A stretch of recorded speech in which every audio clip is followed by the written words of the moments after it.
Assalamualaikum dan salam sejahtera kepada penonton yang sedang beristirahat bersama keluarga tersayang. Bertemu kembali dalam program Lensa Global yang akan membawakan anda perkembangan semasa dan terkini yang berlaku di seluruh pelosok dunia.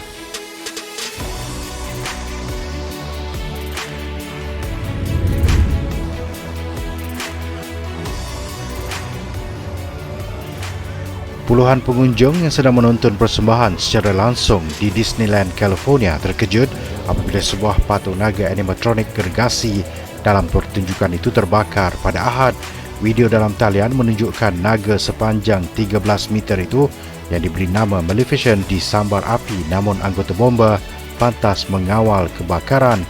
Kejadian berlaku semasa persembahan Fantasmic yang memaparkan patung dan objek air menentang graviti, pyroteknik dan Mickey Mouse. Tiada kecederaan dilaporkan dalam kebakaran itu, namun letupan kuat dan api yang marak menyebabkan penonton berlari menyelamatkan diri dan petugas segera membantu membawa penonton keluar dari kawasan itu. Disneyland dalam satu kenyataan berkata, asap tebal menyebabkan beberapa tarikan berhampiran di taman tema tersebut terpaksa ditutup dan pengunjung di kawasan sekitar turut dibawa keluar. Punca kebakaran masih disiasat dan sebarang pertunjukan serupa melibatkan pembakaran dan kesan api yang serupa tidak lagi dibenarkan di semua taman tema Disneyland di seluruh dunia sebagai langkah berjaga-jaga.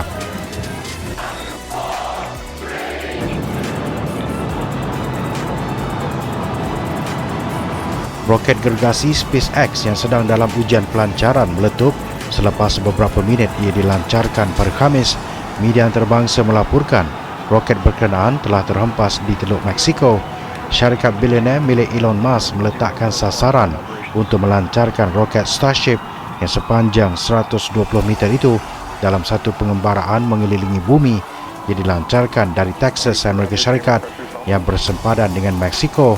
Roket berkenaan bagaimanapun tidak membawa sebarang individu maupun peralatan satelit. Pada mulanya, video pelancaran roket berkenaan dipancarkan secara langsung dari SpaceX dengan iringan sorakan pegawainya.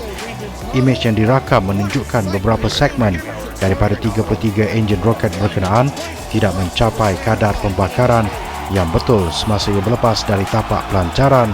Belum ada sebarang kenyataan dari pihak SpaceX berkenaan jumlah sebenar enjin yang gagal dinyalakan atau sama ada ia telah terpadam sebelum waktunya.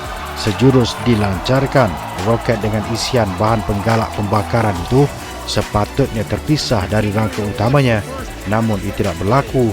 Roket berkenaan yang baru mencapai ketinggian 39 km mula terpesong arah dan meletup setelah 4 minit ia meluncur, seterusnya menjunam ke perairan Teluk Mexico. Beberapa minggu sebelum hari pelancaran, Musk memberi kebarangkalian tentang kejayaan pesawat berkenaan dapat sampai ke orbit adalah 50%. Difahamkan mereka bagaimanapun mengisytiharkan misi pelancaran itu sebagai ujian penerbangan yang berjaya. Musk bercita-cita untuk membawa manusia ke planet Marikh menjelang tahun 2026 dan percaya bahawa Starship akan menjadi roket yang akan membawa mereka ke sana.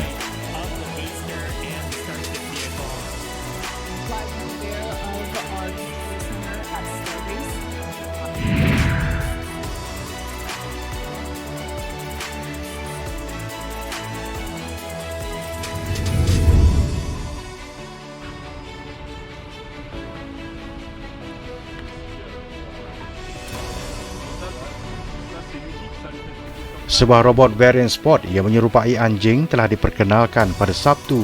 Robot itu berfungsi untuk membantu pemeriksa Metro Paris dan membaiki rangkaian keretapi serantau yang berusia ratusan tahun. Robot tersebut juga dikenali sebagai Percival. RATP atau Autonomous Parisian Transportation Administration merupakan pengendali dan penyelenggara pengangkutan awam di Perancis telah menempatkan Percival di bawah tanah dalam beberapa bulan ini. Berat robot ini adalah sekitar 40 kg dan ketinggian kurang daripada 1 meter. Percival juga mempunyai badan yang fleksibel, dapat memeriksa kawasan yang sukar dicapai dan berbahaya. Robot ini juga dilengkapi dengan kamera 360 darjah dan sensor inframerah untuk membolehkannya menangkap data termal dan visual yang tepat. RATP telah membeli robot ini dengan harga RM491,000. Pihak RATP telah mengenal pasti antara 75 hingga 100 kerja awam yang akan diperiksa oleh Percival bersamaan dengan 13 km di dalam terowong terkurung dengan ketinggian siling terhad.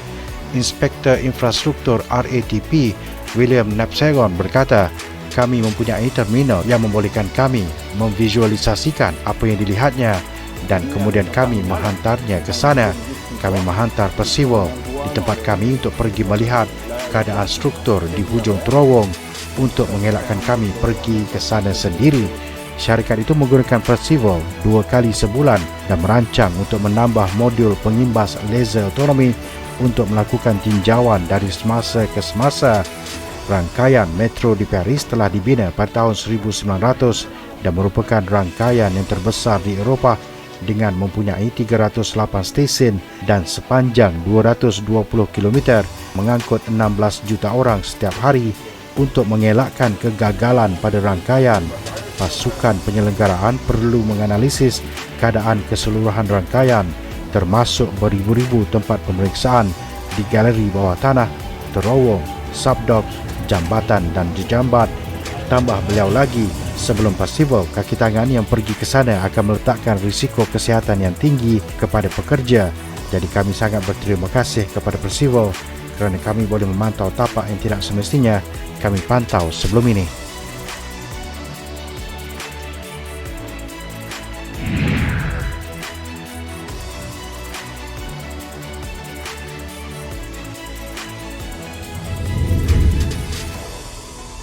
Ahli arkeologi di Peru menemui mumia berusia lebih 1000 tahun di pinggir kota negara itu pada Isnin. Mumia itu mungkin seorang remaja dan ditemui di dalam kubur bawah tanah yang dibalut dengan bekas pengebumian bersama-sama dengan seramik dan tali serta termasuk cebisan kulit dan rambut. Ahli arkeologi Yomira Huaman berkata, remaja mumia itu ditemui dalam keadaan pemeliharaan yang baik. Beliau dipertanggungjawab ke atas projek penyelidikan Cajamarquilla yang bergabung dengan Universiti Tempatan Universidad Nacional Mayor de San Marcos. Remaja itu hidup antara 1100 dan 1200 tahun dahulu dan mungkin tergolong dalam budaya Lima atau Ichima. Mumia itu ditemui kira-kira 200 meter dari tempat mumia pertama Cajamarquilla ditemui, merujuk kepada mumia lain yang ditemui di kawasan berhampiran tahun lepas. Tapak arkeologi itu juga menyaksikan mayat kanak-kanak dan 12 orang dewasa ditemui yang dikatakan mungkin dikorbankan sekitar 800 hingga 1200 tahun lalu.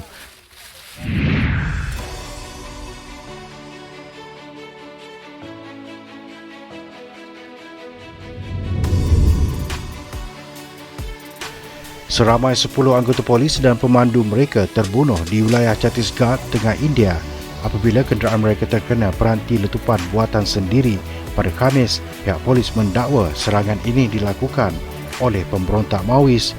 Pemberontakan Maois bermula sejak tahun 1960 dan telah mengorbankan ribuan nyawa sejak beberapa dekad, meskipun keganasan semakin reda sejak beberapa tahun ini.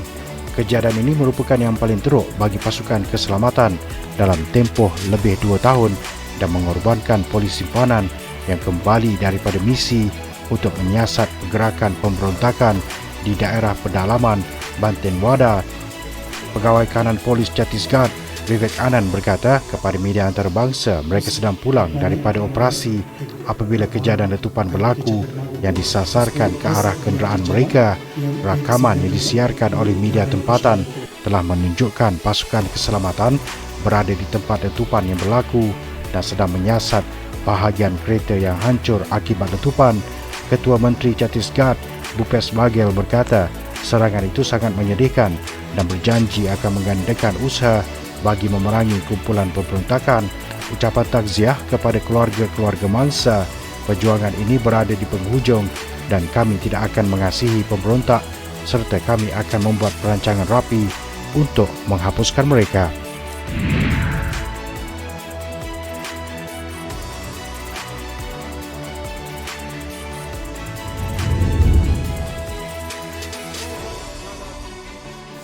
Presiden Rusia Vladimir Putin menyatakan dia dan Presiden Turki Recep Tayyip Erdogan bersepakat memperkukuhkan kerjasama ekonomi, perdagangan dan pertanian.